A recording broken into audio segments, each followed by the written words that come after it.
यहाँ पर आपके पास दो मैं एग्जाम्पल रखता हूँ। एक एग्जाम्पल में आप यहाँ पे देख सकते हैं कि आपके पास मिल्क है, तो क्या ये मिक्सचर है। और दूसरा जो एग्जाम्पल आपके पास है वो है इसमें वाटर और जो चॉक है ये मिला हुआ है। तो अब आपको बताना है कि इन दोनों में से मिक्सचर कौन है। इसमें चॉक है और वाटर मिला हुआ है और ये मिल्क है, तो इन दोनों में से मिक्सचर कौन है। तो थोड़ा सा आप इस पर सोचिए और बताइए। चलिए मैं आपको कुछ टाइम यहाँ पर अलाउड कर देता हूँ, थोड़ा सा आप इसमें सोचने का प्रयास कीजिए और बताइए कि आखिरकार उन दोनों में मिक्सचर कौन है। आप चाहे तो कमेंट सेक्शन में भी आके मुझे बता सकते हैं। थोड़ा सा ब्रेन को आप सोचने का समय दीजिए। एक दूध है और एक चॉक वाटर का एक सॉल्यूशन है, उन दोनों में से मिक्सचर कौन है ये आपको बताना है। किसी भी तरह का कोई जवाब आ रहा है? चलिए देखते हैं। यहाँ पर मैं आपको बता दूं, अगर आपने कहा होगा कि इसमें से सिर्फ और सिर्फ आपका मिक्सचर ये है तो फिर ये गलत होगा। क्यों गलत होगा ये आपको मैं अभी थोड़ी देर में समझाऊंगा। ठीक है, ये भी आपका क्या है, मिक्सचर है, और ये वाला जो मिल्क है ये भी आपका मिक्सचर है। तो ऐसा क्यों हुआ, तो चलिए मैं आपको थोड़ी देर के बाद इस बात को यहाँ पे क्लियर करने की प्रयास करूंगा। तो सबसे पहले हम लोगों को यहाँ पे जो समझना है, जो बहुत ही इम्पॉर्टेंट है हमारे लिए, वो है व्हाट इज मिक्सचर। यानी मिक्सचर है क्या, हम कहेंगे किसको मिक्सचर। ये हम कैसे डिसाइड करेंगे कि कोई भी चीज़ मिक्सचर है भी या नहीं है। तो इसको डिसाइड करने के क्या रूल्स होंगे, क्या तरीके होंगे, वो हम लोग यहाँ पर देखेंगे। तो सबसे पहले एक हम लोग यहाँ पर डेफिनेशन के तौर पे देख सकते हैं कि एक्चुअली में मिक्सचर कोई भी चीज़ है या नहीं है। तो देखिए मिक्सचर जो होता है ये इसमें बहुत अलग अलग सब्सटेंस जो होते हैं वो इंक्लूड होते हैं। अब ये जो सब्सटेंस होंगे ये आपके हो सकते हैं कि एलिमेंट के रूप में आपको दिखाई देगा, या हो सकता है कंपाउंड के रूप में आपको दिखाई देगा, ठीक है, या दोनों का मिक्सचर भी हो सकता है। इस बात को हम लोग यहाँ पे समझ चुके हैं कि अगर कोई भी चीज़ मिक्सचर है या नहीं है तो इस बात को हम कैसे पता लगाएंगे। तो इस बात को पता हम लगाएंगे कि इसमें बहुत डिफरेंट जो सब्सटेंस है वो मिक्सड अप रहेंगे, और वो जो सब्सटेंस है ये सब्सटेंस हो सकता है कि वो एलिमेंट के रूप में आपको मिलेंगे या कंपाउंड के रूप में मिलेंगे। लेकिन जो बहुत इम्पॉर्टेंट यहाँ पर बात आता है, और वो बात क्या है, तो यहाँ पे जो बहुत इम्पॉर्टेंट बात है वो ये आया करता है कि जो भी आपके इसमें एलिमेंट हैं या जो सब्सटेंस हैं वो केमिकली कंबाइंड नहीं हुआ करते हैं। इस बात का आपको ध्यान रखना है कि यहाँ पर जो भी एलिमेंट होंगे या जो भी कंपाउंड होंगे वो केमिकली जो है वो कंबाइंड नहीं रहेंगे। उसी को हम लोग क्या बोला करेंगे, उसी को हम लोग मिक्सचर बोला करते हैं। तो बहरहाल अब चलिए एग्जाम्पल को हम अच्छे से समझेंगे ताकि ये मिक्सचर है या नहीं है ये आपको डिसाइड करने में बड़ा आसानी हो जाएगा। तो सबसे पहला जो हम लोग यहाँ पर एग्जाम्पल लेते हैं, तो पहला एग्जाम्पल चलिए हम लोग लेते हैं यहाँ पर किसका, मिल्क का। तो मिल्क जो है ये एक मिक्सचर है। अब आपके मन में प्रश्न आएगा कि ये जो मिल्क है ये मिक्सचर क्यों है, कैसे है, कैसे आप डिसाइड कर रहे हो। तो चलिए अब इसको समझते हैं। तो दरअसल जो मिल्क होता है तो मिल्क में बहुत सारे जो सब्सटेंस हैं वो मिले होते हैं। जैसे अब मैं आपको कुछ एग्जाम्पल यहाँ पर दूंगा, उसके माध्यम से आप इसको बहुत ही बेटर ढंग से समझ पाएंगे। जैसे एग्जाम्पल के तौर पे अगर आप देखें तो ये जो आपका मिल्क है, इस मिल्क में क्या है, वाटर है, यानी कि H2O है। ये क्या है, आपका कंपाउंड है, ठीक है। उसी प्रकार से अगर और भी आप देखेंगे तो इसमें फैट है, फैट, ठीक है। फिर क्या इसके अंदर है, तो इसके अंदर और भी चीजें हैं जैसे कि प्रोटीन्स हैं, ठीक है, इसके अंदर प्रोटीन्स भी हैं। फिर अगर आप और देखेंगे तो इसके पास शुगर भी होता है, इसमें शुगर भी हुआ करता है, मिनरल्स भी हुआ करता है और विटामिन्स भी हुआ करता है। तो इसमें बहुत सारे सब्सटेंस जो है आपस में मिक्स्ड अप है। वाटर भी है, फैट भी है, प्रोटीन भी है, शुगर भी है, विटामिन्स भी है और मिनरल्स भी है। तो बहुत सारे सब्सटेंस इसमें इंक्लूड हैं। और ये जो आपके सब्सटेंस हैं जैसे water, fat, proteins, sugar, minerals, vitamins, ये केमिकली कंबाइंड नहीं होते हैं, ठीक है। यानी कि फैट अगर है तो इसका अपना प्रॉपर्टी होगा, इसको डिस्टरबेंस कोई नहीं करेगा। इसमें प्रोटीन है तो प्रोटीन का जो प्रॉपर्टी है वो बरकरार रहेगा। जो शुगर है, शुगर की प्रॉपर्टी जो रहती है वो बरकरार रहेगा। वाटर है तो वाटर, ऐसा नहीं कि वाटर ये सब कुछ मिलके नया हो जाएगा। जैसे कि एग्जाम्पल के तौर पे मान लीजिए कि हाइड्रोजन क्या है, एक गैस है, और जो आपका ऑक्सीजन है ये भी क्या है, गैस है। लेकिन जब ये आपस में मिक्सड अप होते हैं, केमिकली कंबाइंड होते हैं, तो ये वाटर बन जाते हैं। यानी कि गैस जो है वो किस में कन्वर्ट हो जा रहा है, लिक्विड में कन्वर्ट हो जा रहा है। तो प्रॉपर्टी जो है वो क्या हो जा रहा है, चेंज हो जा रहा है, ठीक है। जो हाइड्रोजन की प्रॉपर्टी गैस थी वो अब नहीं रह गया, जो ऑक्सीजन की प्रॉपर्टी गैस थी वो अब नहीं रह गया, ठीक है। तो ये सब बदलाव जो है वो आपको यहाँ देखने को मिलेंगे। लेकिन अगर हम बात करते हैं कि जो दूध है, दूध में जो आपका मिक्स किया हुआ पानी है, तो पानी जो है ये फैट के साथ, प्रोटीन के साथ, शुगर के साथ, मिनरल्स के साथ, विटामिन के साथ मिक्सड अप होकर कोई नया चीज नहीं बनाएगा। ये पानी है तो पानी का उसका जो असर होगा वो दिखाएगा। यानी कि पानी की जो प्रॉपर्टी होगी वो तो बरकरार रहेगा, वो उसको डिस्टरबेंस नहीं करेगा। ये मिक्सचर का एक जो है एग्जाम्पल आपको मैंने दिया कि मिक्सचर में एक्चुअली क्या होते हैं कि जो भी आपके सब्सटेंस इंक्लूड होते हैं, मिक्सचर में जो भी सब्सटेंस इंक्लूड होते हैं, चाहे वो आप उसको एलिमेंट के रूप में देख सकते हो, ठीक है, या तो वो किसके रूप में रहेंगे, या तो वो कंपाउंड के रूप में रहेंगे, लेकिन उनका जो असर होगा वो केमिकली कंबाइंड नहीं हो पाएंगे। यहाँ पर इस बात का बहुत बहुत ज़्यादा आपको ध्यान रखना है कि जो भी आपके एलिमेंट हैं या जो भी कंपाउंड हैं वो केमिकली कंबाइंड नहीं होते हैं किसी भी मिक्सचर में। This point is very very important. Okay, अब चलिए हम लोग आते हैं नेक्स्ट कि आखिरकार दूध में बहुत सारे जो सब्सटेंस हैं वो केमिकली कंबाइंड नहीं होते हैं और इसमें बहुत सारे सब्सटेंस मौजूद होते हैं, इसीलिए हम दूध को क्या बोलेंगे, मिक्सचर बोलेंगे। थोड़ा सा यहाँ पर मैं आपको दिखाना भी चाहूंगा, जैसे कि आप इसमें देख सकते हैं कि जो दूध होते हैं तो दूध में इस तरह का फैट होता है, ठीक है, जिसको हम लोग फैट ग्लोब्यूल्स कहा करते हैं। तो ये फैट एक्चुअली किसके अंदर होता है, ये दूध के अंदर होता है, ठीक है। दूध के अंदर ये फैट मौजूद होता है जिसको हम फैट ग्लोब्यूल्स कहा करते हैं, और इसको माइक्रोस्कोप से आप जो है बहुत बढ़िया से देख सकते हैं। तो ये माइक्रोस्कोप की मदद से लिया गया एक पिक्चर है जिसमें आप ये सब तमाम चीजें जो हैं वो देख पा रहे हैं, ठीक है। तो इसको हम लोग क्या बोलेंगे, फैट ग्लोब्यूल्स बोला करेंगे, ठीक है। तो बच्चे थोड़ा सा कंफ्यूज हो जाते हैं कि ऐसे ऐसे नाम आ रहे हैं, उसको हम विजुअलाइज नहीं कर पा रहे हैं, देख नहीं पा रहे हैं। तो ये जो फैट ग्लोब्यूल्स है ये दूध में जो होता है मौजूद होता है, ठीक है। ओके, बहरहाल जो हम लोगों ने यहाँ पे तर्क देखा कि जो मिल्क है ये क्या है, ये एलिमेंट नहीं है, ये कंपाउंड नहीं है, बल्कि ये क्या है आपका, तो ये जो है ये दरअसल एक मिक्सचर है। क्या है ये, एक मिक्सचर है। तो मिक्सचर क्यों है ये बात आपको समझ में आई थिंक आ गया होगा। बट डोंट वरी, अगर नहीं भी आया है तो अभी हम लोग बहुत सारे ऐसे एग्जाम्पल्स देखेंगे और तर्क को जो है वो सेटिस्फाई करने का प्रयास करेंगे। तो चलिए अब हम लोग आते हैं नेक्स्ट वाले पॉइंट पर और वहां पे अब हम लोग समझने का प्रयास करते हैं।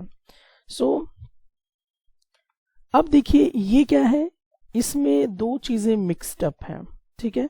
इसमें तो एक क्या क्या है, एक तो इसमें क्या है, वाटर मिला हुआ है, ठीक है, वाटर को हम केमिकल फॉर्म में H2O देख सकते हैं, और दूसरा जो इसके अंदर है वो है चॉक पाउडर, ठीक है, जिसे टीचर आपके लिखते हैं। तो वाटर और चॉक जो है ये दोनों आपस में क्या है, इसमें मिक्स्ड हुए हैं। और अब यहां आपको देखना है कि ये जो एक सॉल्यूशन आपको दिखाई दे रहा है बना हुआ, क्या ये मिक्सचर है? तो बेशक आप कह सकते हैं कि ये मिक्सचर है, क्योंकि इसमें डिफरेंट डिफरेंट तरह के कॉन्स्टिट्यूएंट्स मौजूद हैं। कंपोनेंट ऑफ मिक्सचर, इस मिक्सचर का जो कंपोनेंट है वो कौन कौन है? एक तो आप देख रहे हैं यहाँ पर कि आपका क्या है, वाटर है, और दूसरा चॉक पाउडर है। अब इन दोनों को आप लोग क्या कर सकते हैं कि एक फिजिकल मेथड के थ्रू सेपरेट भी कर सकते हैं। क्यों कर सकते हैं? क्योंकि ये जो दोनों हैं, जो वाटर है, जो चॉक है, ये दोनों आपस में केमिकली कंबाइंड नहीं है। ये दोनों आपस में केमिकली कंबाइंड नहीं है। वाटर जो है ये और जो ये चॉक है, ये दोनों आपस में केमिकली कंबाइंड है ही नहीं। वाटर को डाला है तो वाटर की जो प्रॉपर्टी वो डिस्टर्बेंस नहीं होगी, चॉक की जो प्रॉपर्टी वो डिस्टर्बेंस नहीं होगी, यानी कि दोनों का जो असर होगा वो अलग अलग यहाँ पे आपको देखिएगा, ना ही कि ये दोनों आपस में मिक्स्ड हो के कोई नया चीज बन जाएंगे, ऐसा भी नहीं है। तो इसमें हम देख रहे हैं कि जो सॉल्यूशन है, चॉक पाउडर का जो सॉल्यूशन है, ये मिक्सचर क्यों हुआ? क्योंकि जो वाटर है, जो चॉक है, वो केमिकली कंबाइंड नहीं है, एक इसके कारण। दूसरा, आप इसमें तर्क लगा सकते हैं कि अगर आप कोई फिजिकल मेथड यूज करते हैं तो पानी को और चॉक को बहुत ही आसानी से सेपरेट कर सकते हैं। तो इन तमाम लॉजिक के कारण आप कह सकते हैं कि ये जो चॉक पानी है, चॉक है और जो पानी है, यानी कि सॉल्यूशन जो ये आप देख रहे हैं, ये एक मिक्सचर है, ठीक है, ना कि ये एक एलिमेंट है, ना ये एक कंपाउंड है। हाँ, लेकिन ये जो मिक्सचर रेडी हुआ है, ये जो मिक्सचर आप देख रहे हैं कि ये जो मिक्सचर यहाँ पे आपको जो रेडी हुआ दिखाई दे रहा है, ये मिक्सचर में एलिमेंट हो सकता है, कंपाउंड्स हो सकते हैं, एक एलिमेंट, दो एलिमेंट, या दो से ज्यादा एलिमेंट हो सकते हैं, दो से ज्यादा कंपाउंड हो सकते हैं, ये मिक्स्ड होंगे, लेकिन ये केमिकली कंबाइंड नहीं हो पाएंगे, ठीक है। इन सबको सेपरेट सेपरेट हम लोग कर सकते हैं। तो यहाँ पर आई थिंक आप लोग ये समझ गए होंगे कि ये जो चॉक वाटर है ये मिक्सचर क्यों है। चलिए और भी मैं आपको यहाँ पे एग्जांपल देता हूँ मिक्सचर के लिए, ताकि आप और बेटर ढंग से इस बात को समझ सकें। तो चलिए अब हम लोग यहाँ पे फिर से यही प्रश्न करेंगे कि what is a mixture, mixture actually है क्या। तो डेफिनेशन जो है, ये डेफिनेशन है, इस डेफिनेशन में पूरा सार लिखा हुआ है, इसको ही आपको आत्मसात करके पूरा का पूरा कॉन्सेप्ट जो वो समझना है। तो चलिए एग्जाम्पल के तौर पे अब हम लोग यहाँ पे लेते हैं, और वो है हमारा एयर। तो ये जो है मैंने ये आपका फिगर एयर के हिसाब से दिया हुआ है, ठीक है। तो ये आपका हो गया पूरा एयर, और अब हम लोग यहाँ पर क्या देखने और समझने के प्रयास करेंगे कि ये जो एयर है ये मिक्सचर है या नहीं है। तो सबसे पहले आप क्या करोगे, मिक्सचर के कंपोनेंट पता करोगे, यानी कि इसमें क्या क्या चीजें मिली हुई हैं, ठीक है। तो मिक्सचर में जो जो चीजें मिली होती हैं उसको हम लोग कंपोनेंट ऑफ मिक्सचर कहते हैं, या कंस्टिट्यूएंट्स ऑफ मिक्सचर कहते हैं। तो एयर के जो कंस्टिट्यूएंट्स हैं, जो कंपोनेंट हैं, अब हम लोग उसकी तरफ थोड़ा सा ध्यान देंगे। तो ये जो हवा है, तो हवा में तो बहुत सारे गैसेस होंगे। जैसे एग्जाम्पल के तौर पे अगर हम लोग ले लें तो ऑक्सीजन इसके पास होगा मौजूद, ठीक है, जो कि क्या है, एक एलिमेंट है। उसी प्रकार से और भी अगर आप देखते हैं इस एयर में और क्या मौजूद होगा, तो इस एयर में नाइट्रोजन भी प्रेजेंट है, ठीक है, नाइट्रोजन भी प्रेजेंट है, नाइट्रोजन गैस भी है इसके अंदर, जो कि एक आपको एलिमेंट नजर आएगा। दूसरा अगर आप इसमें देखेंगे तो आर्गन गैस भी प्रेजेंट है, जो कि ये भी एक एलिमेंट है। उसी प्रकार से अगर हम और भी देखें कि इस एयर में और क्या मौजूद है, तो कार्बन डाइऑक्साइड है, जो कि ये कंपाउंड है, ठीक है। उसी तरह से और भी चीजें देखें कि हवा में और क्या चीजें हो सकती हैं। तो हवा में पानी का मतलब नमी भी तो होता है ना हवा में, यानी कि वाटर भी हुआ करता है, H2O भी हुआ करता है, ठीक है, वाटर वेपर भी हुआ करता है। तो यहाँ पर आप देखिए कि जो एयर है, तो एयर के ये सब क्या है, कंपोनेंट हैं। और एयर क्या है, मिक्सचर है या नहीं है, इस बात का पता हम लोग अभी लॉजिक के माध्यम से लगाएंगे। तो हम लोगों ने ये पहले पता कर लिया कि जो एयर है, एयर के ये सब तमाम कॉन्स्टिट्यूएंट्स हैं, या हम इसको कंपोनेंट कहेंगे। लेकिन ये देखिए जो वाटर है, वाटर का जो प्रॉपर्टी है वो डिस्टर्बेंस हवा में नहीं हुआ। ऑक्सीजन है तो ऑक्सीजन की प्रॉपर्टी डिस्टर्बेंस नहीं हुआ। नाइट्रोजन का भी प्रॉपर्टी बरकरार रहा। आर्गन गैस है उसका भी प्रॉपर्टी बरकरार रहा। कार्बन डाइऑक्साइड है उसका भी प्रॉपर्टी बरकरार रहा। यानी अगर हम केमिस्ट्री के लैंग्वेज में अगर बात करते हैं कि ये जितने भी आपके यहाँ पर जो भी कंपोनेंट हैं वो नॉट केमिकली कंबाइंड है, यानी कि केमिकली कंबाइंड नहीं है। तो पहला चीज तो आपने देख लिया। अब दूसरा चीज यहाँ पे देखिए कि मिक्सचर है क्या, तो कह रहा है कि मिक्सचर में सब्सटेंस मौजूद होते हैं। अब ये सब्सटेंस के तौर पे क्या क्या हो सकते हैं, दो या दो से ज्यादा एलिमेंट्स हो सकते हैं, जैसा कि अभी मैंने बताया ऑक्सीजन एक एलिमेंट है, नाइट्रोजन एक एलिमेंट है, आर्गन एक एलिमेंट है। तो दो से ज्यादा एलिमेंट इसमें मौजूद हैं। या कंपाउंड्स भी हो सकते हैं, ठीक है। तो कंपाउंड में यहाँ पे आप देख सकते हैं कि कार्बन डाइऑक्साइड है, वाटर है, तो यहाँ पर भी दो से ज्यादा कंपाउंड्स अवेलेबल हैं, ठीक है। तो एक्चुअली मिक्सचर में डिफरेंट डिफरेंट सब्सटेंस जो हैं वो प्रेजेंट होते हैं, और ये एलिमेंट के रूप में होंगे या कंपाउंड के रूप में होंगे। लेकिन ये जो भी एलिमेंट्स होंगे या जो भी कंपाउंड्स होंगे वो नॉट केमिकली कंबाइंड होंगे, यानी कि केमिकली कंबाइंड नहीं रहेंगे ये। और इसको हम लोग इजीली क्या कर सकते हैं, सेपरेट भी कर सकते हैं। इसीलिए हम लोग यहाँ पे कहेंगे कि जो एयर आपको दिखाई दे रहा है, ये एयर क्या है, ये एयर एक्चुअल में एक क्या हो गया, मिक्सचर हो चुका है। यानी कि हम कहेंगे कि एयर जो है यहाँ पर वो क्या है, मिक्सचर है। तो ये बात आपको अच्छे से समझ में आ गई होगी कि एयर क्यों मिक्सचर है। तो मिक्सचर का बेस्ट एग्जांपल मैंने आपको देने का प्रयास किया, एयर। तो एयर जो है ये मिक्सचर है। तो अब आपके मन में ये प्रश्न जो जब भी आएगा कि मिक्सचर है क्या, तो मिक्सचर में बहुत सारे मोर देन 2 एलिमेंट्स या कंपाउंड्स कंटेंट होते हैं, और वो केमिकली कंबाइंड नहीं हुआ करते हैं। या दूसरे शब्दों में आप कहना चाहें तो उसको हम इजीली क्या कर सकते हैं, सेपरेट कर सकते हैं। वाटर को हम सेपरेट करेंगे, oxygen, nitrogen, argon, carbon dioxide. जैसे कि मान लीजिए पेड़ पौधे होते हैं, तो पेड़ पौधे क्या करते हैं, हवा से ही कार्बन डाइऑक्साइड को, मतलब बहुत सारे यहाँ पे गैसेस हैं, लेकिन पेड़ पौधों की किसकी जरूरत है, कार्बन डाइऑक्साइड की। तो वो कार्बन डाइऑक्साइड उसमें से सेलेक्ट करके अपने आप को ले लेता है। लेकिन हमें क्या चाहिए जिंदा रहने के लिए, ऑक्सीजन की जरूरत है। तो हम इसी हवा में हैं, लेकिन हम क्या कर रहे हैं कि सेपरेट करके ऑक्सीजन को अपने अंदर डाल ले रहे हैं। तो इसको हम सेपरेट इजिली कर पाएंगे फिजिकल मेथड के थ्रू। क्यों कर पाएंगे, क्योंकि ये जितने भी आपको कंपोनेंट्स एयर में दिखाई दे रहे हैं ये केमिकली कंबाइंड नहीं हुआ करते हैं, इस कारण से ये पॉसिबिलिटीज है। तो मैंने आपको यहाँ पर ये एग्जाम्पल दिया कि मिक्सचर किस प्रकार से एयर है या नहीं है। तो चलिए, आई थिंक आप लोग इन तमाम पॉइंट्स को जो है वो समझ चुके होंगे। अब हम लोग नेक्स्ट कुछ एग्जाम्पल और देखते हैं। तो चलिए, जैसा कि मैंने पहले भी प्रश्न लगातार मैं करता आया हूँ, व्हाट इज अ मिक्सचर, तो आई थिंक आप लोग इस सवाल का जवाब तो अभी तक पता कर ही चुके होंगे। लेकिन हम लोग और भी थोड़ा सा इसमें एग्जाम्पल देखेंगे। जैसे एग्जाम्पल के तौर पे हम लोग देखते हैं कि इस एग्जाम्पल में देखिए कि आप देख सकते हैं कि यहाँ पे फायर किया जा रहा है।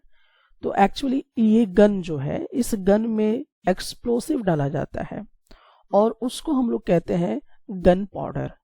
तो जैसा कि आप देख सकते हैं कि ये गन पाउडर है।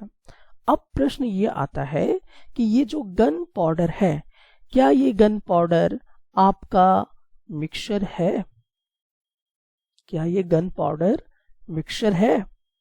आपको क्या लगता है कि ये जो गन पाउडर है ये मिक्सचर है या नहीं है? तो अब आपको उस डेफिनेशन को पकड़ना होगा, और डेफिनेशन को पकड़ने के बाद आपको ये समझने का प्रयास करना होगा कि गन पाउडर मिक्सचर है या एलिमेंट है या कंपाउंड है, क्या है ये? तो दरअसल मैं आपको बता दूं कि जो गन पाउडर है ये मिक्सचर ही है। अब आपके मन में प्रश्न आएगा कि कैसे लॉजिक आपने दिया? तो देखिए, अब इस लॉजिक को समझते हैं। तो यहां पर जैसे कि हम लोगों ने देखा कि मिक्सचर में क्या चीजें मौजूद होती हैं। मिक्सचर में दो या दो से ज्यादा एलिमेंट्स मौजूद होंगे या तो कंपाउंड्स मौजूद होंगे। तो जो भी एलिमेंट्स या जो भी कंपाउंड कंटेंट है इस मिक्सचर में, वो केमिकली कंबाइंड नहीं होंगे। इस पॉइंट पर, इस चीज पे हमने फोकस दिया हुआ है। तो इस बात का ध्यान रखिएगा कि इसमें एलिमेंट हो सकते हैं, कंपाउंड हो सकते हैं, लेकिन जो भी इसमें मिक्सचर में कंटेंट है, ये दोनों चीजें, ये सब्सटेंस, ये केमिकली कंबाइंड नहीं है। यानी कि इनको आसानी से क्या किया जा सकता है, इनको अलग किया जा सकता है। तो चलिए, गन पाउडर का जैसा कि मैंने आपको एग्जाम्पल दिया, अब इस एग्जाम्पल को हम और भी बेटर तरीके से समझने का प्रयास करते हैं। तो चलिए देखते हैं कि गन पाउडर एक्चुअली बना किन किन चीजों से है, गन पाउडर में क्या क्या ऐसे कंपोनेंट मौजूद होते हैं। तो जैसे कि यहाँ पे 3 कंपोनेंट मौजूद होता है। तो जैसा कि आप देख सकते हैं, ये क्या हो गया, सल्फर हो गया है, ठीक है। तो यहाँ पर एक सल्फर आपको दिखाई देगा, तो ये क्या हो गया, सल्फर हो गया, ठीक है। तो ये सल्फर क्या होता है, ये कंटेंट होता है गन पाउडर में। सल्फर ऐसा दिखाई देता है, ठीक है। तो ये सल्फर का पिक्चर मैंने दे दिया है ताकि जो बच्चे हैं जो केमिस्ट्री में केमिकल्स को नहीं रिकॉग्नाइज कर पाते हैं या भूल जाते हैं, तो उनको विजुअलाइज करने के लिए मैंने इसको बहुत ही इजी बनाने का प्रयास किया है। आपको कैसा लगा है, लाइक कमेंट करके जरूर बताइएगा। तो चलिए, बहरहाल हम लोग यहाँ पे देख रहे हैं कि जो ये सल्फर है ये किसके अंदर पाया जाता है, तो ये आपका गन पाउडर के अंदर पाया जाता है। उसी प्रकार से अगर हम लोग और भी देखें तो इसमें एक और कंपोनेंट होता है जिसको हम लोग कहते हैं कार्बन, या इसको चारकोल भी कहते हैं। जैसे ये आप लोग जानते होंगे, जो लकड़ी का जला हुआ हिस्सा है यही चारकोल कहलाता है, या जो कोल वगैरह है, ठीक है। तो ये कार्बन या चारकोल है, तो ये भी जो है इस गन पाउडर के अंदर मौजूद होता है, ठीक है। उसी प्रकार से अब यहां पर आप देख सकते हैं कि ये जो है इसको हम कहते हैं पोटेशियम नाइट्रेट। इसको क्या बोलेंगे, पोटेशियम नाइट्रेट बोला करेंगे। तो ये 3 चीजें मिक्स्ड होके गन पाउडर बनाती हैं। तो अब यहां पर आपको देखना है कि जो आपका सल्फर है, तो ये जो सल्फर है ये क्या है, एक एलिमेंट है, और ये जो कार्बन है ये क्या है, ये भी एक एलिमेंट है। और यहां पर अगर आप देखते हैं तो ये पोटेशियम नाइट्रेट है जो कि कंपाउंड है। तो यहां पर आपने देखा कि जो सल्फर है मानी कि जो एलिमेंट है, जो कार्बन जो कि एलिमेंट है, तो एलिमेंट और कंपाउंड का मिक्सचर आपको यहाँ पे दिखाई दिया। तो यहाँ पे जो सल्फर है, यहाँ पे जो कार्बन है, जो यहाँ पर पोटेशियम नाइट्रेट है, ये तीनों इसमें क्या है, मौजूद है। ये तीनों के तीनों जो है इस गन पाउडर के अंदर है। लेकिन ये जो तीनों आप देख रहे हैं, जैसे कि आपने सल्फर देखा, जैसा कि आपने चारकोल को देखा, जैसा कि आपने पोटेशियम नाइट्रेट को देखा, तो ये सब इसके कंपोनेंट है किसके, गन पाउडर के। लेकिन ये केमिकली कंबाइंड नहीं है, केमिकली कंबाइंड नहीं है। अगर ये केमिकली कंबाइंड होते तो इसका जो असर होता वो नया हो जाता, मतलब प्रॉपर्टी ही चेंज हो जाता। लेकिन जो सल्फर की प्रॉपर्टी है वो अपना काम करेगा, जो कार्बन की प्रॉपर्टी है वो अपना काम करेगा, पोटेशियम नाइट्रेट की जो प्रॉपर्टी है वो बरकरार रहेगी।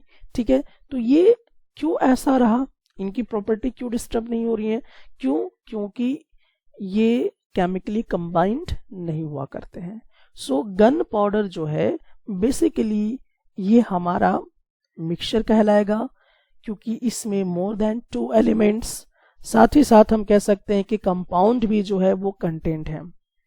और दूसरा जो लॉजिक आप देंगे कि ये केमिकली कंबाइंड नहीं है, इसीलिए जो गन पाउडर है ये एक मिक्सचर है।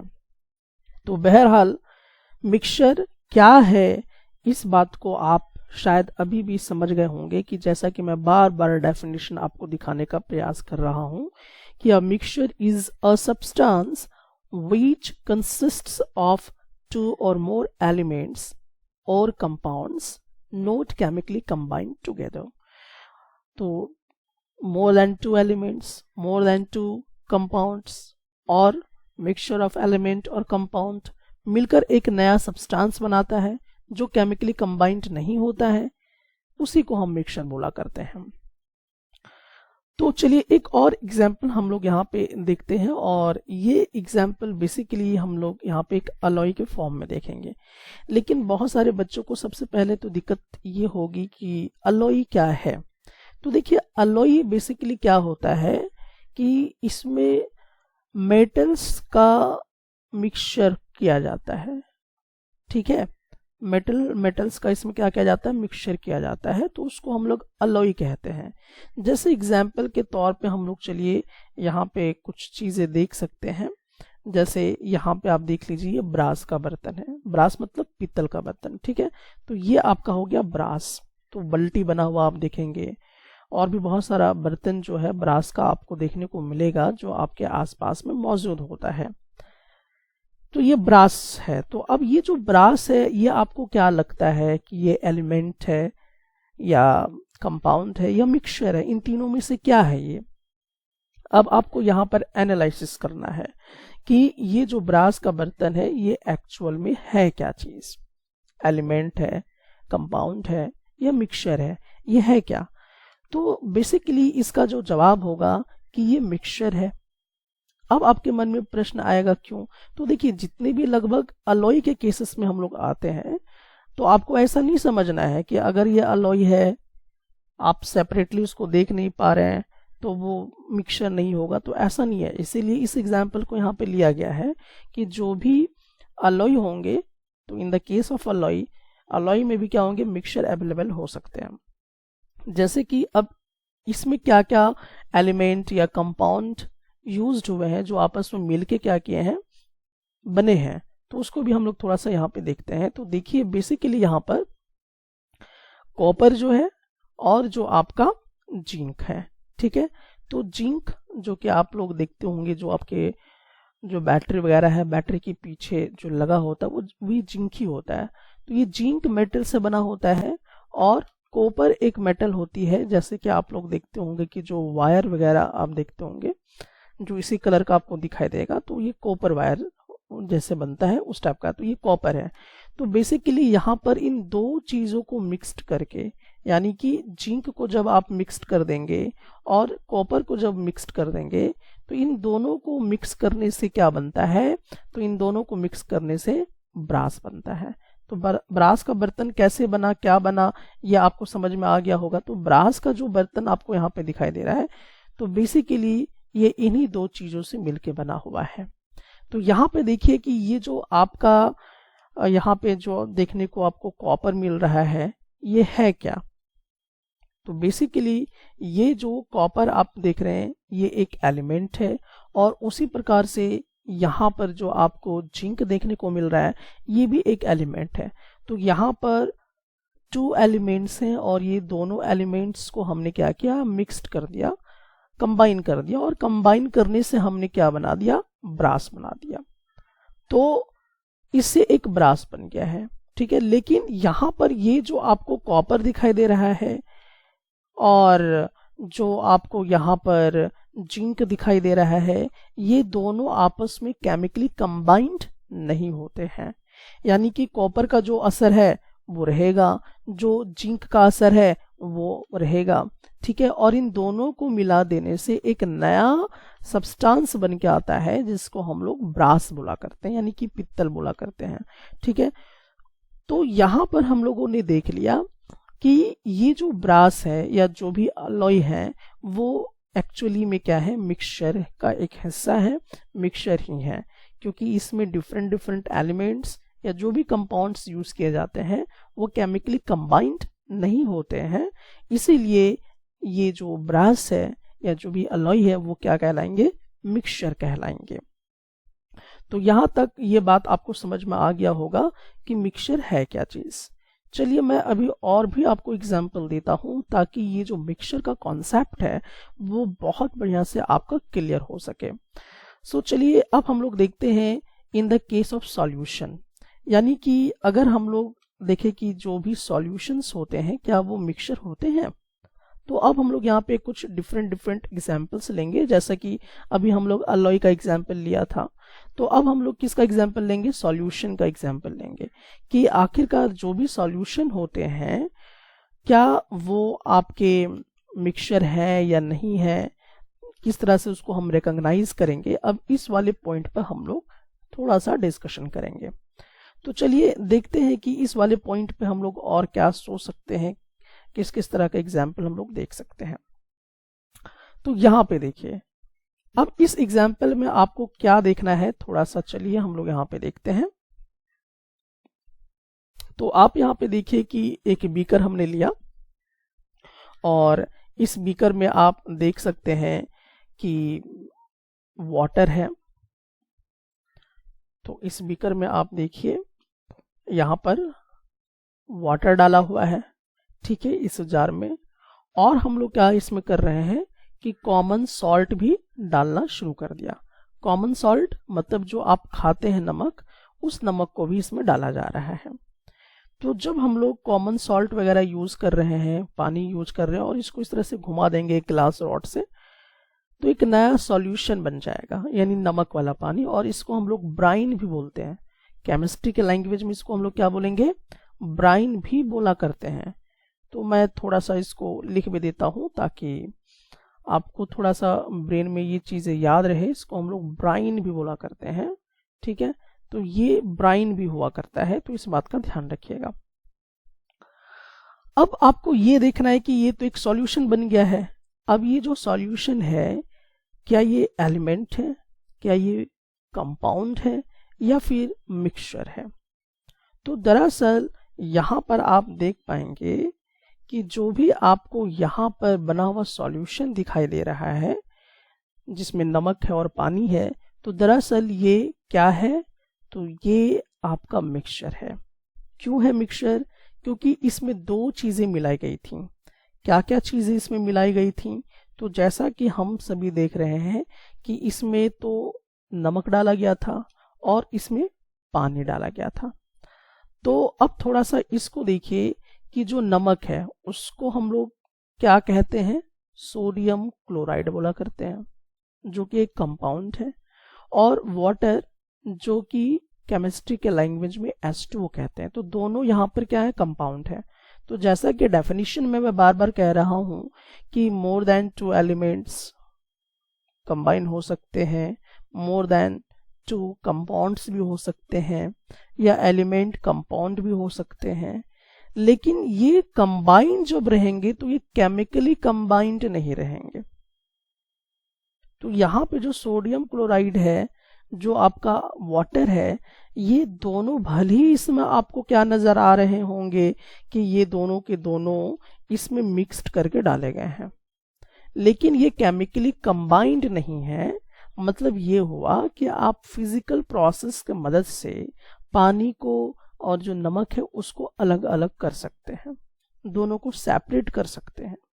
तो इस हिसाब से हम लोग कह सकते हैं कि यहाँ पे जो आप देख रहे हैं, जो वाटर है, जो कॉमन सॉल्ट है, उन दोनों को बड़ा फिजिकली तरीके से, फिजिकल मेथड से हम क्या कर सकते हैं, सेपरेट कर सकते हैं, दोनों को अलग अलग कर सकते हैं। तो अलग अलग करना इसलिए आसान हो गया फिजिकल मेथड से, क्योंकि ये दोनों यानी कि जो आपका नमक है और जो पानी है ये केमिकली कंबाइंड नहीं है।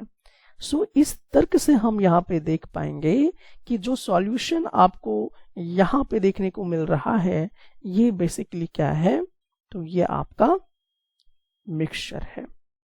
तो इतना सारा तर्क देने के बाद आई थिंक मैं ये मानता हूं कि आपको ये बात समझ में आ गया होगा कि मिक्सचर है क्या, और मिक्सचर के कई एग्जाम्पल मैंने आपको यहाँ पे देने का प्रयास किया।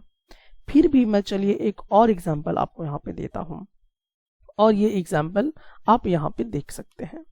तो इस एग्जाम्पल में आप देखिए कि आप क्या कर रहे हैं कि इसमें सॉइल आप यहाँ पे डाल रहे हैं और यहाँ पर वाटर है, ठीक है। तो यहाँ पर फिर आपको डिफरेंट सब्सटेंस नजर आए, एक वाटर है जो कि एक कंपाउंड है, फिर सॉइल है। इन दोनों को आपने क्या किया, इस पानी में डाल दिया और मिक्स्ड करके कुछ इस तरह का सॉल्यूशन बन के रेडी हो गया। तो यहाँ तो आप जो मिट्टी है, जो पानी है, उसको तो बहुत ही इजीली क्या करेंगे, सेपरेट कर लेंगे। क्यों? क्योंकि जो मिट्टी है, जो पानी है, वो केमिकली कंबाइंड नहीं हुए, ठीक है, मिक्स्ड हुए लेकिन केमिकली कंबाइंड नहीं हो पाए। इसीलिए जो आप यहाँ पर इस जार में जो एक सॉल्यूशन देख रहे हैं, तो ये जो सॉल्यूशन है, ये सॉल्यूशन क्या होगा, एक मिक्सचर कहलाएगा। तो बहरहाल आप ये समझ गए कि मिक्सचर है क्या। सो मिक्सचर क्या चीज है, इस चीज को आप लोगों ने यहाँ पे समझा होगा जरूर। और यहाँ पर आप इस डेफिनेशन को, यानी ये वाला जो डेफिनेशन है, इसको प्रॉपर अंडरस्टैंडिंग करना है, और इसी में सारा पॉइंट जो है वो जिक्र हुआ है। तो जैसा कि मैंने आपको बताया कि जब भी हम मिक्सचर की बात करते हैं, जब एक नया सब्सटेंस बनता है, तो सब्सटेंस में मोर देन 2 एलिमेंट्स जो हैं वो हो सकते हैं, या तो मोर देन 2 कंपाउंड्स भी मौजूद हो सकते हैं, या हो सकता है कि ये दोनों आपस में क्या हो, कंबाइन हो। सो बेसिकली आप ये समझ चुके होंगे कि आखिरकार मिक्सचर क्या है। तो ध्यान रखिएगा कि जो भी more than 2 elements, more than 2 compounds combine होते हैं मिक्सचर में, वो केमिकली कंबाइंड नहीं हुआ करते हैं, और इसी को हम लोग क्या कहा करते हैं, इसी को हम लोग मिक्सचर कहा करते हैं। तो आई थिंक ये मैं मान के चलता हूँ कि मिक्सचर जो कॉन्सेप्ट है, इतने सारे एग्जाम्पल की मदद से आपको ये बात समझ में आ गई होगी कि आप कैसे डिसाइड करेंगे कि कोई भी चीज मिक्सचर है भी या नहीं है। इस क्वेश्चन में आपको क्लासिफाई करना है कि एलिमेंट क्या होते हैं, कंपाउंड्स इनमें से कौन है, और मिक्सचर्स क्या है। तो देखिए ये एक पूरा लिस्ट है, और इस लिस्ट में आपको एलिमेंट्स पहले आइडेंटिफाई करना होगा।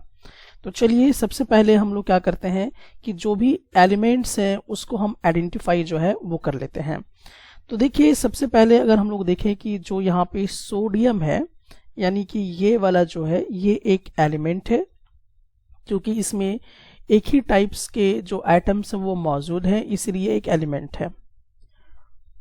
दूसरा अगर हम लोग देखें तो ये वाला जो आप देख रहे हैं जिसको हम सिल्वर कहते हैं, और इससे चांदी वगैरह के बहुत सारे जेवरात वगैरह बनते हैं, तो इसको हम लोग बोला करते हैं सिल्वर। तो ये जो है ये भी एक एलिमेंट है, और ये भी वन काइंड ऑफ एटम से ही बना होता है।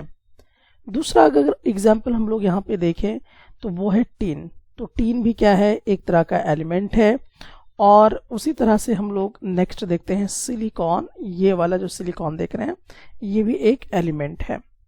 तो यहाँ पर ये जितने भी लिस्ट है, उस लिस्ट में सोडियम, सिल्वर, टीन और सिलिकॉन ये आपके एलिमेंट्स हुए।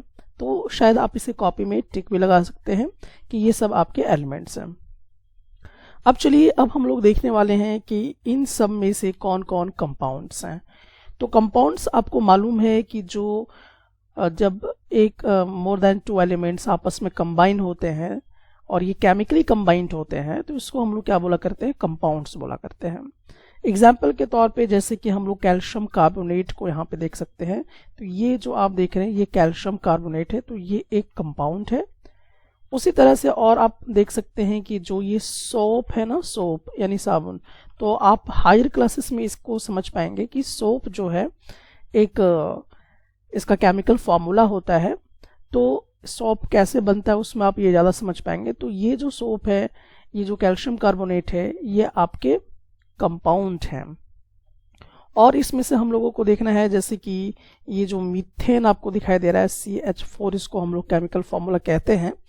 और ये जैसे कि मान लीजिए कि जो आपका गैस चूल्हा वगैरह जब जलता है तो उसमें इथेन वगैरह डाला रहता है, या जो वेस्ट प्रोडक्ट ह्यूमन के थ्रू जो निकलता है उसको मीथेन कहते हैं। तो ये कंपाउंड है एक्चुअल में, ठीक है, इसके कुछ फिक्स्ड फार्मूला हुआ करते हैं। एंड उसी तरह से कार्बन डाइऑक्साइड जो हम लोग रिलीज करते हैं या जो पेड़ पौधे लेते हैं उसको कार्बन डाइऑक्साइड कहते हैं। तो ये जितने हैं ये तमाम चीज़ें आपके कंपाउंड्स हैं। तो ये आपके कंपाउंड्स हो गए। बाकी जितने बचे वो सब के सब आपके क्या हैं, मिक्सचर हैं। तो चलिए मिक्सचर को भी मैं यहाँ पे हाईलाइट कर देता हूँ। यहाँ पर देख लीजिए, ये जो है आपका सॉइल, मिट्टी, इसमें बहुत सारे कंस्टिट्यूएंट्स मौजूद होते हैं, जैसे कि मिट्टी होता है, घास फूस होता है, बालू वगैरह होता है। तो ये आपका क्या हो गया, मिक्सचर हो गया। उसी प्रकार से जो शुगर का सॉल्यूशन, जैसा कि मैंने अभी आपको एग्जाम्पल में भी दिया कि जो शुगर का सॉल्यूशन है जिसमें से शुगर है और जो वाटर है उसको हम लोग क्या करेंगे, सेपरेट इजीली कर सकते हैं, वो केमिकली कंबाइंड नहीं हुआ करते हैं। तो शुगर सॉल्यूशन आपका क्या हो गया, मिक्सचर हो गया। उसी प्रकार से अगर हम बात करते हैं कोल के विषय में, तो कोल में भी बहुत सारी चीज़ों का मिक्सचर होता है। तो ये भी आपका मिक्सचर की कैटेगरी में आएगा।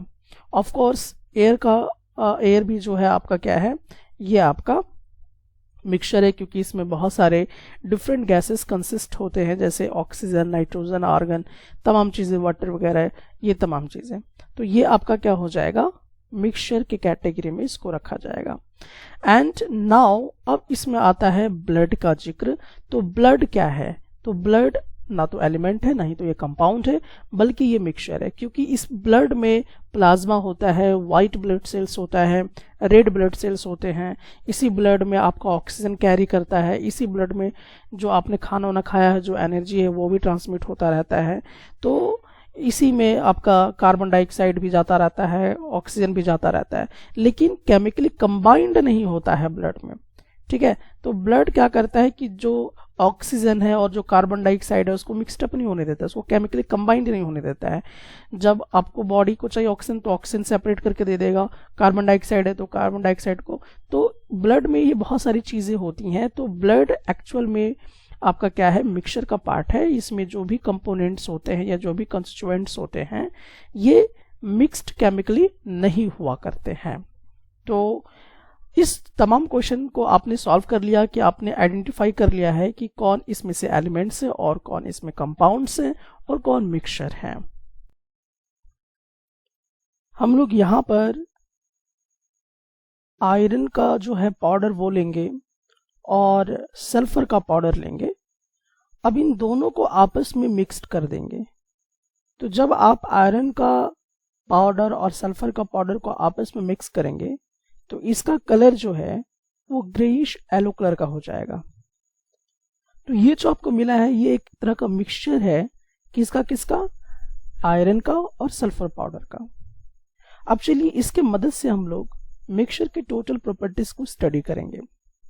अब आपको करना क्या है कि अब मैग्नेट आप लेकर आए और मैग्नेट को जैसे इसके सामने रखेंगे तो इस वाले में जितना भी आपका आयरन का चूर है, आयरन का पाउडर है, वो सब अट्रैक्टेड हो जाएगा टुवर्ड्स द मैग्नेट। और जो सल्फर के पाउडर है वो अट्रैक्टेड नहीं हो पाएंगे, लेकिन जो आयरन के पार्टिकल्स हैं वो अट्रैक्टेड हो जाएंगे टुवर्ड्स द मैग्नेट। अब इससे क्या हुआ कि इस मिक्सचर में दो कंस्टिट्यूएंट्स चीजें मिली हुई थी, एक तो था आयरन और दूसरा था सल्फर पाउडर। लेकिन हमने क्या किया, एक फिजिकल मेथड के थ्रू आयरन और सल्फर को सेपरेट कर दिया।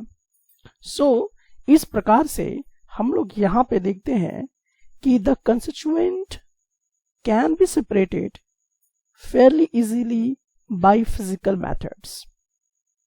तो जो मिक्सचर होते हैं उसको आप क्या कर सकते हैं, फिजिकल मेथड्स के थ्रू सेपरेट कर सकते हैं। जैसे कि इस मिक्सचर में हमने आयरन को सल्फर से सेपरेट कर लिया। लेकिन अब आपको ये देखना है कि ये जो फिजिकल मेथड्स हम लोग यूज कर रहे हैं, ये इवेपोरेशन का कॉन्सेप्ट हो सकता है, ये आपका फिल्टरेशन का कॉन्सेप्ट हो सकता है, या तो फिर ये मैग्नेट के थ्रू मैग्नेटिक फील्ड का इस्तेमाल करके भी हम सेपरेशन कर सकते हैं। सो इस पॉइंट को आप समझ चुके होंगे कि जो कंस्टिट्यूएंट्स हैं वो सेपरेट किए जा सकते हैं फिजिकल मेथड से। तो ये तभी पॉसिबल है जब वो मिक्सचर होगा, लेकिन अगर ये कंपाउंड होता तो आप फिजिकल मेथड के थ्रू बिल्कुल भी सेपरेट नहीं कर पाते। तो आप आयरन और सल्फर को यहां पर सेपरेट इसलिए कर पा रहे हैं क्योंकि ये मिक्सचर है, ना कि कंपाउंड। चलिए अब हम लोग दूसरी प्रॉपर्टीज को स्टडी करेंगे इसी के माध्यम से। अब हम लोग क्या करने वाले हैं, यहां पर एक और स्टडी करेंगे प्रॉपर्टीज को, और वो स्टडी है आपका ये वाला प्रॉपर्टीज को हम लोग देखेंगे।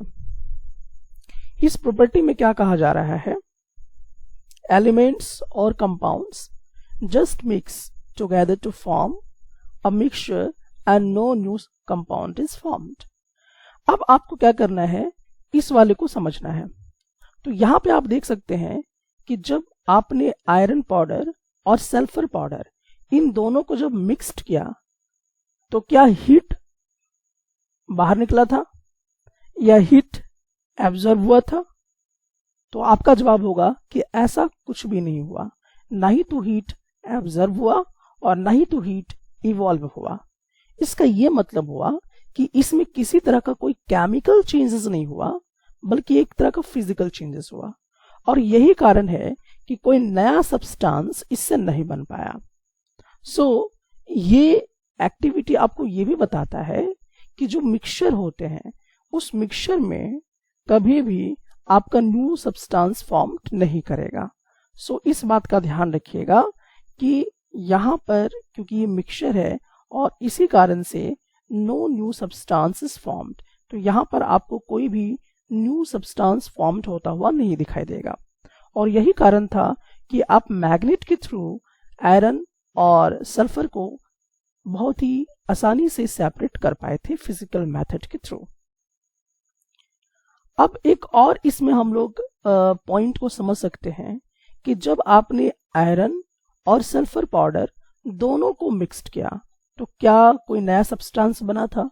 तो आपका जवाब होगा कि बिल्कुल कोई नया सब्सटेंस फॉर्म नहीं हुआ था। सो इस कारण से यहाँ पर आप देख सकते हैं कि a mixture has variable composition, यानी कि आप कितना भी इसमें सल्फर का पाउडर डाल दो, कितना भी आप इसमें आयरन के पाउडर डाल दो, लेकिन इसके बावजूद भी ये एक पार्टिकुलर फॉर्मूला का निर्माण नहीं कर पाएगा, यानी कि एक नया सब्सटेंस का फॉर्मेशन नहीं कर पाएगा। यही कारण है कि जो इसमें आयरन और सल्फर मिक्स अप के हुए हैं ये एक न्यू फॉर्मूला डेवलप नहीं कर पाया। तो आई थिंक ये पॉइंट भी आपको समझ में आ गया होगा। Last but not the least एक हम लोग और प्रॉपर्टी यहाँ पे डिस्कशन करेंगे, और वो प्रॉपर्टी हमारे पास ये है कि a mixture shows the properties of the constituent substances. अब इसके लिए हम लोग कुछ थोड़ा सा एक्टिविटीज करेंगे और देखेंगे कि यहाँ पे दो मिक्सचर आपके पास हैं। कौन कौन से मिक्सचर हैं? तो जैसा कि आपको मालूम है कि इसमें दो मिक्सचर है, एक तो आयरन का पाउडर है और एक सल्फर का पाउडर है। अब हम देखेंगे कि सल्फर और आयरन को जब हमने मिक्स किया तो क्या इनके जो प्रॉपर्टी थे सल्फर के या जो आयरन के वो डेड हो गए, कोई नया प्रॉपर्टी डेवलप हुआ, या फिर ये अपनी प्रॉपर्टी को बरकरार रखते हैं। तो चलिए अब हम लोग कुछ ऐसे ही कुछ एक्टिविटीज के माध्यम से इसको देखते हैं। अब चलिए हम लोग क्या करते हैं, ये जो मिक्सचर है जो आयरन और सल्फर का मिक्सचर है इसमें हम लोग डाइल्यूट सल्फ्यूरिक एसिड को डालेंगे। तो डाइल्यूट सल्फ्यूरिक एसिड H2SO4 ये एक केमिकल होता है, और इस वाले को हम लोग क्या करते हैं, इस वाले मिक्सचर के साथ डाल देते हैं। अब ये डाइल्यूट जो आपका H2SO4 है यानी कि सल्फ्यूरिक एसिड है, अब क्या होगा, इस मिक्सचर में तो सल्फर भी है और इस मिक्सचर में आपका आयरन भी है, लेकिन इस वाले केमिकल के साथ कौन रिएक्ट करेगा? तो इसके साथ आयरन जो है ये रिएक्ट करेगा, और जब ये रिएक्ट करेगा तो ये हाइड्रोजन गैस जो है ये बाहर निकाल देगा। तो इसमें जो आपका सल्फर है वो ज्यों का त्यों रहेगा, इसमें किसी तरह का कोई चेंजेस आपको देखने को नहीं मिलेगा। सो आपने यहाँ पे देखा कि यहाँ पर दो मिक्सचर थे, लेकिन प्रॉपर्टी इस पूरे मिक्सचर में किसका दिखा रहा है? सिर्फ और सिर्फ आयरन का दिखा रहा है। ठीक है, सिर्फ और सिर्फ आयरन का प्रॉपर्टी शो कर रहा है, बाकी सल्फर का प्रॉपर्टी शो नहीं कर पा रहा है। सो यहाँ पर एक ये एक्टिविटी के साथ हम लोगों ने देखा। अब देखिए इसी को फिर दूसरा एक्टिविटी के साथ भी हम लोग करके देख सकते हैं। अब आपको करना क्या है कि इसको आप कार्बन डाइसल्फाइड के साथ इसको रिएक्ट करो। ठीक है, यानी कि इस पूरे मिक्सचर को। लेकिन जब ये पूरा मिक्सचर को आप कार्बन डाइसल्फाइड के साथ रिएक्ट करेंगे तो इसमें से आयरन जो है वो बिल्कुल भी कुछ हरकत नहीं करेगा, बल्कि जो इसमें सल्फर है ये रिएक्ट करेगा। और रिएक्ट करने के बाद क्या होगा कि यहाँ पर जो ये सल्फर है वो पूरी तरह से डिसॉल्व हो जाएगा।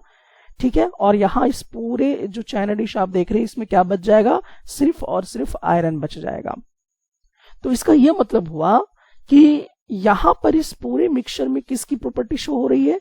तो इस पूरे मिक्सचर में एक्चुअली अभी यहाँ पर सिर्फ सल्फर का प्रॉपर्टी शो हो रहा है। सो बहरहाल इससे आपको क्या समझ में आया? इससे आप यही समझ पाए कि भली हमने सल्फर और आयरन को मिक्स किया है, लेकिन इनकी जो प्रॉपर्टी होती है, जैसे कि आयरन की जो प्रॉपर्टी है वो बिल्कुल प्रभावित नहीं होता है सल्फर की प्रॉपर्टी से, और जो सल्फर होता है तो सल्फर की जो प्रॉपर्टी है वो प्रभावित नहीं होता है आयरन के प्रॉपर्टी से। और यही कारण है कि जो मिक्सचर होता है तो मिक्सचर में क्या होता है कि जो कंस्टिट्यूएंट्स हैं, यानी कि जो आपका आयरन है, जो आपका सल्फर है, उसका अपना अलग अलग जो प्रॉपर्टी है उसको बरकरार रखता है। सो इस बात को आप यहाँ पे समझ चुके होंगे, जो कि यहाँ पर मैं समझाने का प्रयास कर रहा हूँ कि a mixture shows the properties of the constituent substance. तो इसमें जो कंस्टिट्यूएंट सब्सटेंस थे वो कौन कौन थे? तो इसमें जो कंस्टिट्यूएंट सब्सटेंस थे वो थे आपके सल्फर और आयरन। तो आयरन अपना प्रॉपर्टी शो करता है और सल्फर अपना प्रॉपर्टी शो करता है। ऐसा नहीं है कि ये दोनों आपस में मिलके कोई नया प्रॉपर्टी शो करे। तो ये लोग मिक्सचर में अक्सर ऐसा होता है कि अपनी प्रॉपर्टीज को ये बरकरार रखते हैं, ये अपनी प्रॉपर्टीज को बिल्कुल भी लुप्त नहीं होने देते हैं। यानी कि आयरन है वो अपना वजूद दिखाएगा, सल्फर है तो सल्फर भी अपना वजूद दिखाएगा, अपना गुण दिखाएगा। ठीक है, तो मिक्सचर में जो कंस्टिट्यूएंट सब्सटेंस हैं उनकी जो प्रॉपर्टी है वो बरकरार रहती है, वो डेड नहीं होती है या किसी अदर तरीके का जो है वो फॉर्म नहीं किया करती है। तो आई थिंक आप इस बात को समझ गए होंगे कि यहाँ पे ऐसे 4 लक्षण हैं जिससे आप ये पता कर सकते हैं कि वो मिक्सचर के कैटेगरी में है भी या नहीं है। चलिए अब हम लोग यहाँ पे देखते हैं कि what is the difference between the mixtures and compounds. तो अब हम लोग यहाँ पर बेसिकली कंपाउंड और मिक्सचर के बीच का डिफरेंसेस जो है वो समझने का प्रयास करेंगे और कॉन्सेप्ट को और बेहतर बनाने का प्रयास करेंगे। तो चलिए सबसे पहला पॉइंट जो हम लोग यहाँ पर देखते हैं वो है मिक्सचर के विषय में। तो मिक्सचर बेसिकली आप यहाँ पे देख सकते हैं कि जब एलिमेंट्स, यानी इस वाले पॉइंट का डिस्कशन अभी हम लोग यहाँ पे करने वाले हैं। सो जब भी आप एलिमेंट्स को या फिर कंपाउंड्स को क्या करेंगे? मिक्स करेंगे। जब ये मिक्स करेंगे तो इससे एक मिक्सचर का फॉर्मेशन होगा, ना कि किसी और दूसरे टाइप के जो कंपाउंड होते हैं उसका फॉर्मेशन इसमें नहीं हो पाएगा। सो इस पॉइंट को आपको दिमाग में रखना है कि नया कंपाउंड नहीं बन पाएगा, बल्कि एक मिक्सचर जो है वो बन पाएगा। अब इस तर्क को समझने के लिए चलिए मैं आपको यहाँ पर कुछ एग्जाम्पल्स देता हूँ। तो एग्जाम्पल्स में आप बेशक यहाँ पर पीछे वाला जो आप देख रहे हैं इसी को आप ले सकते हैं। ये एक बेटर एग्जाम्पल आपका है। तो यहाँ पर आपने क्या देखा था? तो यहाँ पर आपने देखा कि इसमें किस किस चीज़ का पाउडर है। तो एक तो आयरन का पाउडर है और दूसरा सल्फर का पाउडर है। तो जब आयरन और सल्फर का आपने मिक्सचर किया तो क्या कोई नया यहाँ पर कोई सब्सटेंस बन पाया था क्या? तो जवाब आपका होगा नो, यानी कोई नया सब्सटेंस नहीं बन पाया था, नो न्यू सब्सटेंसेस फॉर्म्ड। तो ये कब पॉसिबल होता है? तो ये बेसिकली आपका तभी पॉसिबल होगा जब ये मिक्सचर होगा। सो बहरहाल आई थिंक मुझे लगता है कि आप इस कॉन्सेप्ट को समझ गए होंगे कि जब भी एलिमेंट्स या कंपाउंड को मिक्स करेंगे तो मिक्सचर का फॉर्मेशन तो होगा, बट एक न्यू कंपाउंड का फॉर्म नहीं हो पाएगा। अब चलिए यहां पे हम लोग देखते हैं कि जो आपके एलिमेंट्स हैं, जब उसको आप रिएक्ट करते हैं तो एक नया आपको यहाँ पे कंपाउंड मिल जाता है। अब इस बात को समझने के लिए चलिए मैं आपको कुछ एग्जांपल देता हूं। जैसे यहाँ पर ले लीजिए हाइड्रोजन। तो हाइड्रोजन को हमेशा हम लोग यहाँ पे डाई फॉर्म में लिखते हैं। तो अभी आपको बिल्कुल भी टेंशन नहीं लेना है कि ये क्या है कैसे है, अभी आपका स्टार्टिंग है केमिस्ट्री, इसलिए अभी आप इसको सिर्फ देखें और सिर्फ सुने और बस तर्क को समझते चले जाएं। आपको इसको रॉट लर्निंग करने की कोई आवश्यकता नहीं है, आप आगे जाकर ये तमाम फॉर्मूलेस वगैरह बनाना भी जान जाएंगे। और ये जो हाइड्रोजन है ये रिएक्ट करेगा किसके साथ? ऑक्सीजन के साथ।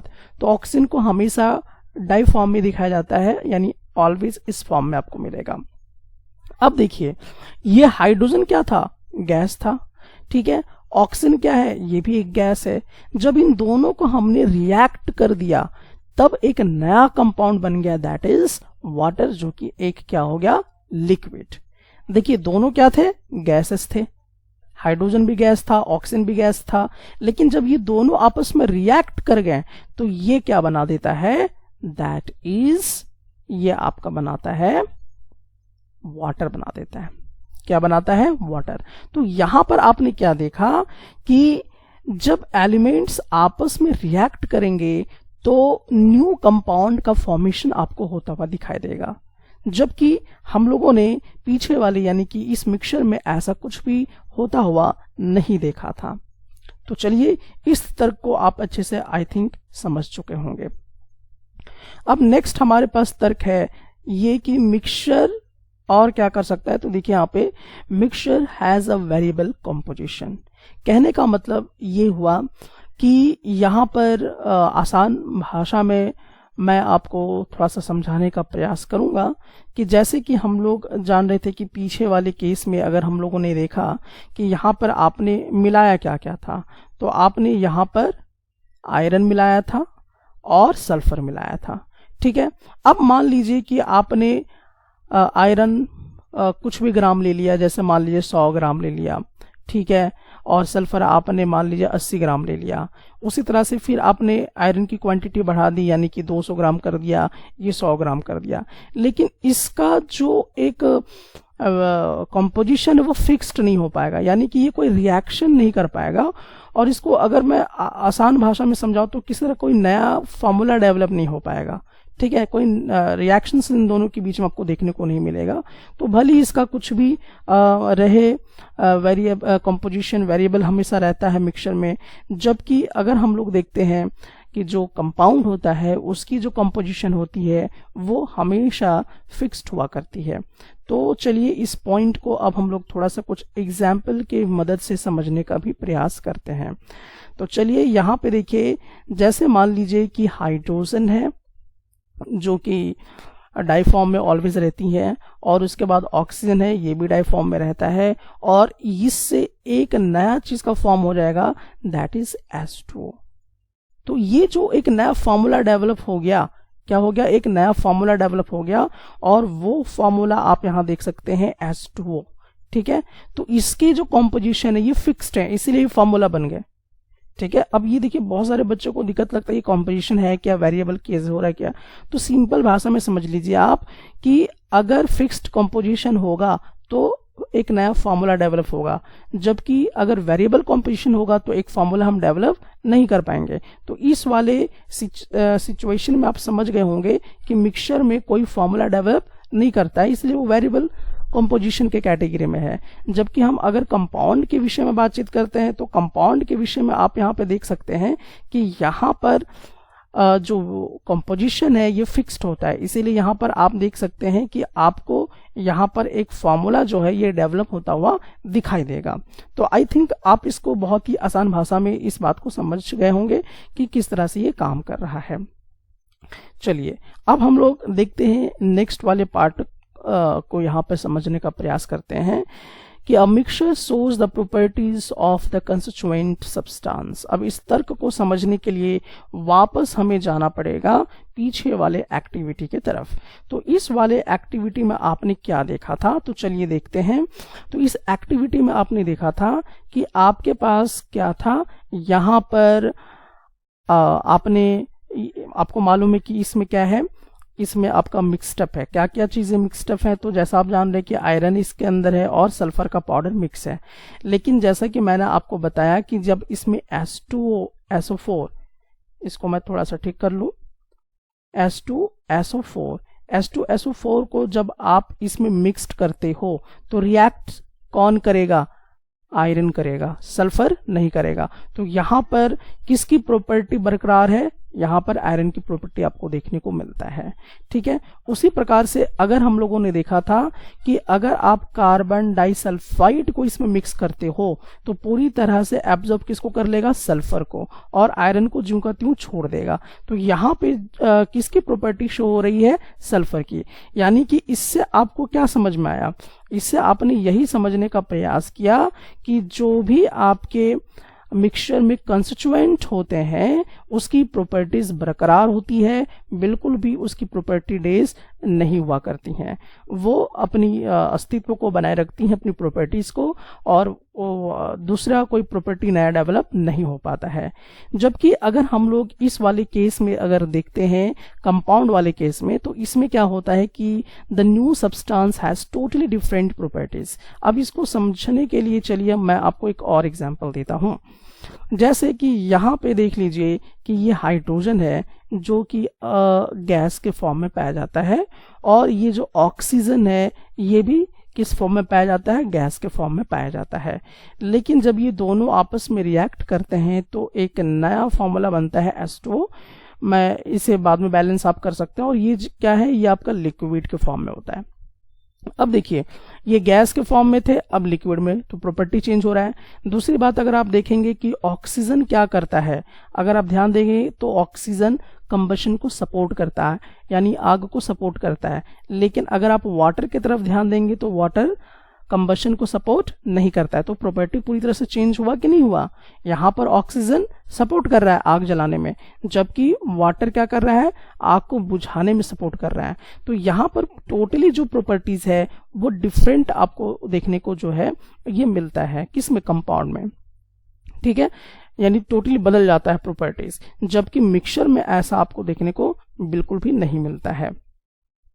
अब चलिए हम लोग नेक्स्ट इस वाले को भी समझने का प्रयास करते हैं कि the constituents can be separated Fairlie easily by the physical methods. और इस बात को हम लोग यहाँ पर पीछे जाकर भी समझ रहे थे, चलिए मैं आपको यहाँ पर ले भी जाता हूँ। और इस वाले केस में आप यहाँ पर समझने का प्रयास कर रहे थे कि आपने देखा था कि आप यहाँ पर क्या क्या चीजें मिक्स किए हुए हैं, आयरन का पाउडर आपने लिया हुआ है और सल्फर का पाउडर लिया हुआ है। लेकिन जब आप मैग्नेट लेकर आते हैं तो इस मैग्नेट में आयरन जो है ये चिपक जाता है, इस मैग्नेट में क्या होता है, आयरन चिपक जाता है। ठीक है, तो इस पूरे नीचे के बीच में क्या रह जाता है, सिर्फ सल्फर।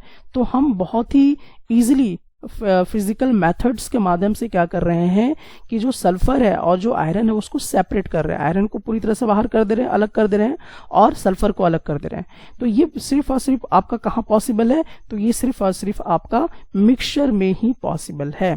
सो इसी कारण से यहाँ पे आपने देखा कि ये जो लॉजिक है कि the constituents can be separated fairly easily by physical methods. So यहाँ पे आपके लिए बहुत इंपॉर्टेंट वर्ड क्या है कि जो फिजिकल मेथड्स के थ्रू हम कंस्टिट्यूएंट पार्टिकल्स को क्या कर सकते हैं, सेपरेट कर सकते हैं, लेकिन ये मिक्सचर में पॉसिबल है।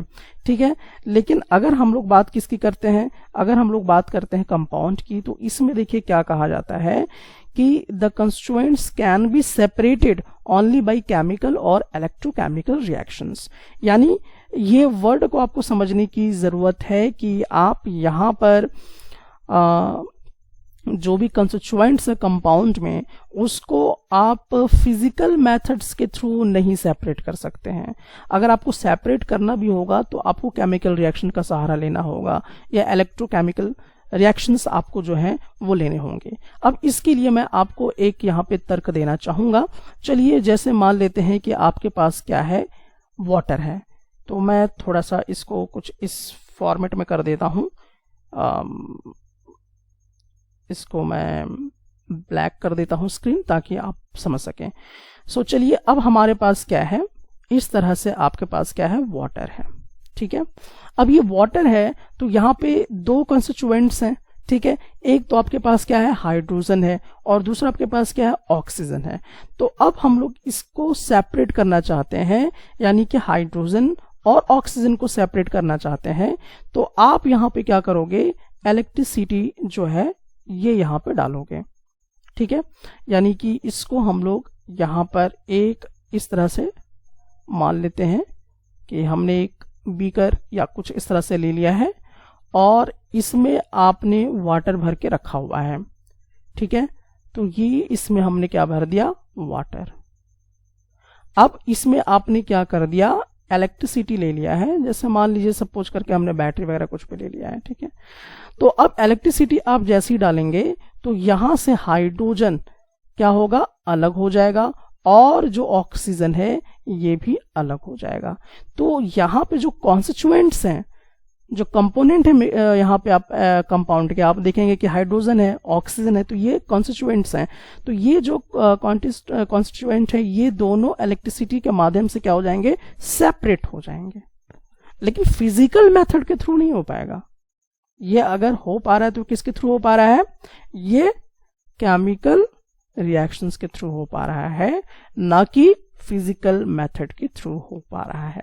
तो आई थिंक इस बात को आप समझ गए होंगे कि यहाँ पे जो कहा गया है, the constituents can be separated only by chemical reactions, और हम कह सकते हैं कि इलेक्ट्रोकेमिकल रिएक्शंस के थ्रू आप इसके जो भी कंस्टिट्यूएंट्स हैं कंपाउंड के, उसको सेपरेट कर सकते हैं।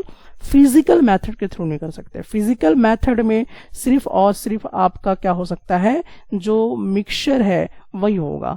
लेकिन कंपाउंड के कंस्टिट्यूएंट्स को अगर सेपरेट करना है तो आपको केमिकल रिएक्शंस ही यूज करने होंगे। आई थिंक आप ये समझ चुके होंगे कि what are the differences between the mixtures and the compounds.